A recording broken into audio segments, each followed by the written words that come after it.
ասել, որ այս ընտրությունները լեգիտիմ են, դա նշանակում է չհասկանալ ինչ է նշանակում ազատ եւ արդար ընտրություններ։ Ավելորդ է խոսել Բարգավաճ Հայաստանի ձայների գողության մասին։ Սա բացահայտ անթակույց ձայների գողություն է, որը փաստացիորեն զրկել է մեկ ամբողջ կուսակցության խմբակցության գոյությունից եւ այս առումով փորձ անել ահա այդ ձայների գողությամբ գոնե ինչ որ չափի ձայներ մանդատներ ապահովել սահմանադրական մեծամասնություն ունենալու համար, սա հենց այն է, ինչ կոչվում է կեղծված ընտրություններ, ոչ լեգիտիմ ընտրություններ։ Բարգավաճի ձայներով էր սահմանադրական մեծամասնություն չունենում է որակյալ մեծամասնություն, իսկ Վանը Հովակիմյանը անդրադարձել է, ասում է միևնույն է, եթե այդ տեղամասերի ձայներն էլ հաշվեն, Բարգավաճ 4% չի հավաքում, 3.99% է լինում, եւ ինչ ուզբեք Բարգավաճը անցնելու համար ես ընտրություն կեղծեի, Հովակիմյանը սա է ասում, եւ Փաշինյանն էլ ասում է, այդ 500,000 ձայնը, որ միացյալ ընդդիմությունը երեք ուժերը հավաքել են, ասում է ընտրակաշարքի միջոցով է եղել եւ ես չեմ հավատում, ելեք լսում եք, ես չեմ հավատում, որ Հայաստանում այդքան մարդ ուզում է Ղարաբաղյան շարժում սկսել, Ղարաբաղյան շարժման էջը բացել։ Նիկոլ Փաշինյանը պաթոլոգիկ ստախոս է։ Այն ուժերը, որոնք մասնակցում էին ընտրություններին, որևէ մեկ Ղարաբաղյան շարժում բացելու մասին մեկ բառ անգամ չի խոսել։ Մեկ բառ անգամ որևէ մեկը, նայեք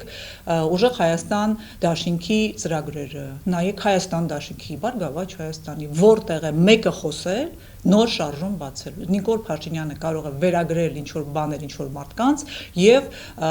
համարձակորեն եւ այսպես բանով դրանք հերքել։ Նա ահա զբաղված է դրանով։ Եվ Նիկոլ Փաշինյանին լսել եզրակացություններ անել նշանակում է չհասկանալ ինչի մասին է Նիկոլ Փաշինյանը։ Նա վերագրում է մարդկանց բաներ եւ հերքում դրանք։ Եվ հետեւաբար դա որևէ մեկը չի ասել, որևէ ողջամիտ քաղաքական գործիչ չի կարող չհասկանալ Հայաստանի Հանրապետության, հատկապես հետ նիկոլական Հայաստանի Հանրապետության վիճակն ինչպիսին է պատերազմներ մղելու համար, որը չի պատրաստվում անել եւ ոչ ոք դա չի անելու, ես դա հասկանում եմ, գիտեմ նաեւ, բացի այն որ հասկանում եմ։ Ու Նիկոլ Փաշինյանը ուղղակի վերագրում է մարդկանց բաներ, ովքեր դա չեն ասել, չեն անելու։ Հետևաբար դա այն մարտավարությունն է եւ մանիպուլյացիան փառահեղ, որ նա կարողանում է իրականացնել եւ ցավոք սրտի մարդիկ դրան տրվում են։ Ինչ վերաբերվում է մանդատների քանակին, երբ որ նա փորձ անի, մենք նաև հասկանում ենք, թե ինչպես են տարբեր մանդատներ ցավոք սրտի տեղաշարժվում, երբ որ պարլամենտը սկսում է աշխատել մի խմբակցությունից, ընդդիմությունից դեպի իշխանություն, եւ դա ցավալի երևույթ է։ Եվ ես անհանգստություններ ունեմ նաև նմանատիպ դրսևորումների, որովհետեւ Նիկոլ Փաշինյանը ամբողջ դատական համակարգը, քրեական օրենսգիրքը ծառայեցնում է իր իշխանությանը, եւ նա կարողանում է ինչ-որ արդյունքներ գնացել նաև այդ միջոցով, եւ հետեւաբար այդ վտանգը կա, եթե այս խորհրդարանը ձևավորվի այս ընտրությունների արդյունքում։ Եվ այդ դուք տեսաք նաև հենց երեք Նիկոլ Փաշինյանի ծանր վիճակը հենց իր ելույթների միջոցով։ Դուք տեսնում եք դատարկ ընդդիմության բացակայությամբ ինչպես էր նա, այսպես հիստերիան չէր կարողանում կառավարել, որտեղ նա հասկանում է, որ դատարկ ընդդիմադիր դահլիճով ունի խորը խորքային խնդիրներ, որովհետև նա պատկերացնում էր այդ տեսարանը կարող է հանկարծ տեղի ունենալ այս ընտրությունների արդյունքում։ Եվ նա հասկանում է, որ իր գործերը լավ չեն։ Ադրբեջանը նրան պիտի ստիպի սահմանադրություն փոխել, սահմանադրություն փոխելու համար նա ստիպված է սահմանադրական մեծամասնությունը գտնել, ձևավորել, եւ եթե չլինի խորհրդարան, որտեղից նա կկարողանա մանդատներ գողանալ, նա չի կարողանալու անել Նիկոլ Փաշինյանի Իլհամ Ալիևի հանձնարարությունը եւ այդ հիստերիան, որի հետևանքը կլինի նրա իշխանության կորուստը, նա ուղղակի չէր կարողանում երեք զսպել։ Ինձ համար սա ցավալի արձանագրումներ են, որովհետեւ երկրի ղեկավարը ապրում եւ իր օրակարգը ձևավորում է թշնամաբար տրամադրված երկրի կողմից եկող օրակարգով։ Խաղաղություն պետք է ու անհրաժեշտ է հայ ժողովրդին օր առաջ, բայց այն պիտի լինի իրական, որակյալ, բանակցային, համերաշխության եւ դա երկարաժամկետ միտումներով խաղաղություն։ Եվ դրա մասին կարելի երկար խոսել, թե դա ինչպես պիտի արվի եւ ինչ է դա նշանակում։ Դա անհրաժեշտությունը կա, բայց դա Նիկոլ Փաշինյանը չէ, որ կարող է ընդհանրապես ունակի անելու։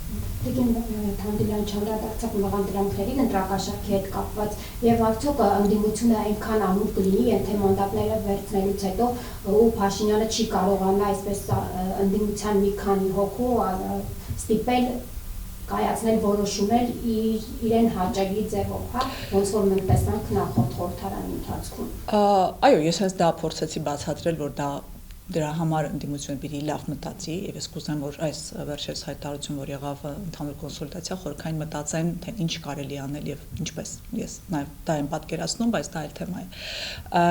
ինչ վերաբերում է դրակաշարքների պատմությանը որ ահազանգում է Նիկոլ Փաշինյանը ցամանից ծիծաղելի է դրանք լսել ոչ թե որտեղ դրանք տեղի չեն ունեցել կամ չեն ունենում այլ որ 8 տարի իշխանություն ունեցող մարդը ում օրոք տեղի ունենում իշխանություն նա դեռ խոսում է ասի որ ահա կգամ կանեմ կբռնեմ այս կյով ապառնի ժամանակով տեքստերը արդեն ծիծաղելի են 8 տարի իրենք իշխանություն են ընտրակաշարքների մասին խոսվում էր նաև 2017 թվականի ընտրությունների համատեքստում եւ այդ ժամանակ վստահ եմ դուք էլ լուսաբանած կլինեք թե ինչպես էր ընդդիմադիր Նիկոլ Փաշինյանը մտել մի այսպես տեղամաս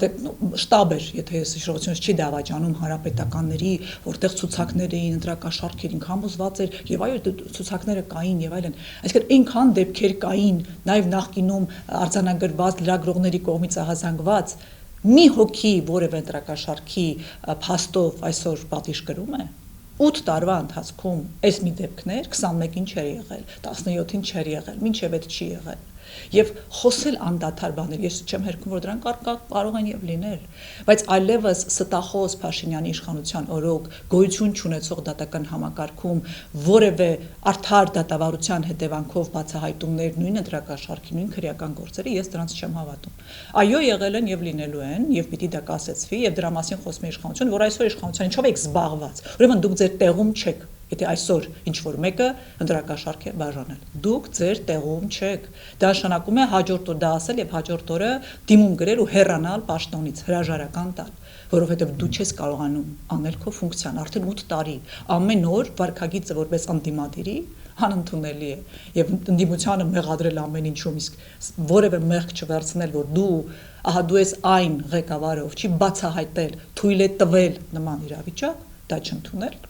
Հետևաբար Փաշինյանի խոսքերին պիտի ուղղակի հեգնանքով վերաբերվել, հասկանալ, որ երկրում քաղաքական ճգնաժամ է իրականում եւ ազատ ու արդար ընտրություններ տեղի չեն ունեցել, այս ընտրությունները լեգիտիմ չեն եւ վարվել համապատասխանաբար։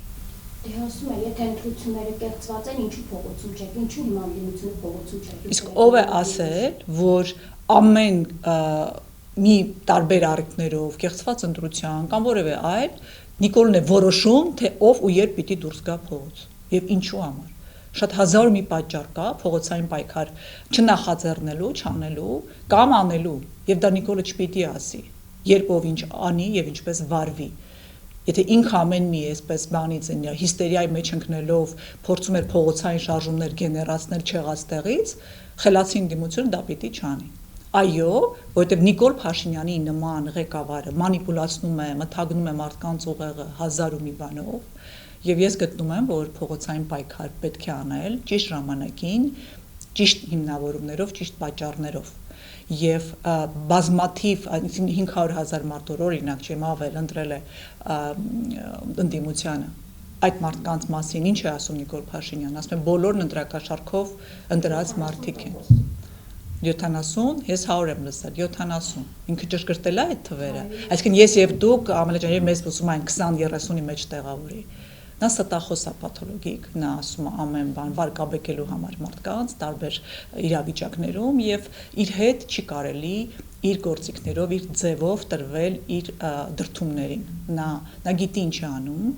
եւ նա ուղղորդվում է տարբեր կենտրոնների կողմից նաեւ տեխնոլոգիական որպես տեխնիկաներ օգտագործողների քաղ տեխնոլոգիաներ օգտագործողների կողմից եւ պետք է ընդդիմությունը ձևավորի իր սեփական օրակարգը չտրվի Նիկոլ Փաշինյանի շանտաժներին եւ անի այն